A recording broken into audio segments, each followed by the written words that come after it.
Gérard Collomb, tout d'abord, quel est l'intérêt pour une grande métropole comme celle de Lyon de venir chaque année à Cannes au MIPIM? Le MIPIM, c'est le plus grand salon mondial de l'immobilier. Et vous voyez, en l'espace de quelques jours, moi par exemple, je viens là pour 2 jours, nous rencontrons tous les acteurs de l'immobilier. Et quand vous voulez, comme c'est le cas de la métropole de Lyon, développer une politique dynamique, aller résolument de l'avant, c'est là où se concrétisent les projets des futures années. Alors, de nombreux projets voient le jour au sein de la métropole lyonnaise qui, chaque année, gagnent en attractivité.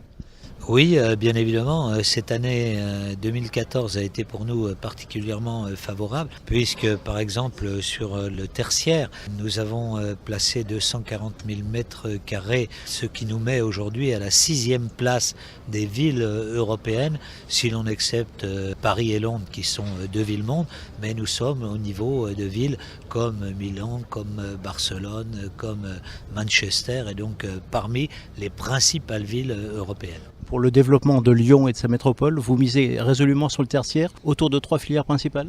On mise sur la complémentarité entre le développement industriel et le secteur tertiaire, l'un entraînant l'autre. Sur les filières industrielles, c'est essentiellement les sciences du vivant, avec le groupe Sanofi, mais en même temps Biomérieux, des laboratoires comme Aguettant qui sont les leaders, mais beaucoup de PME, de start-up. Sur le domaine de la chimie-environnement, nous sommes en train de reconvertir notre ancienne chimie en cette chimie des clean tech, celle qui va nous permettre d'avoir un monde dépollué. Et puis sur la filière du numérique, 3e filière pour nous, qui nous permet de développer beaucoup de petites entreprises pour qui l'agglomération lyonnaise, la métropole de Lyon, est un terrain d'application. Et donc dans le domaine par exemple de l'énergie, dans le domaine de la mobilité, beaucoup d'innovations qui sont appliquées dans la métropole de Lyon avant d'être appliquées, nous l'espérons, dans le monde entier. Ces filières vont pouvoir se développer au sein de 4 grands projets urbains? Oui, nous avons 4 grands projets en développement dans l'agglomération. Tout d'abord, le quartier de la Part-Dieu, autour de la gare, qui est la plus grande gare de connexion TGV. Ensuite, le quartier de la Confluence, entre Rhône et Saône, la jonction des 2 fleuves, sur lequel nous sommes en train de lancer une autre phase. Nous avions déjà développé 450 000 m² au cours des 10 dernières années. Nous en lançons encore 450 000 m². Ensuite, le quartier de Gerland, c'est le quartier des sciences du vivant, dans un développement mixte, à la fois activité autour des sciences du vivant, tertiaire, mais en même temps logement, et avec un nouveau concept, ce que nous faisons dans la ville, ce que nous appelons, nous, la ville jardinée. C'est-à-dire que nous voulons qu'il y ait une réconciliation entre la ville et la nature, et donc nous développons beaucoup d'allées vertes. Tout ce qui se réalise à Lyon se fait aujourd'hui dans une trame verte qui pénètre profondément dans la ville. Enfin, un quartier qui se trouve à l'extérieur de Lyon et qui est le nouveau quartier en développement sur une ville qui par le passé avait un peu défrayé la chronique, qui était la ville de Vaux-en-Velin et qui devient maintenant le 4e pôle de développement de l'agglomération lyonnaise, avec beaucoup d'entreprises, de grandes entreprises, Alstom, Adecco par exemple, qui viennent installer leur siège dans ce nouveau pôle de développement de la métropole de Lyon.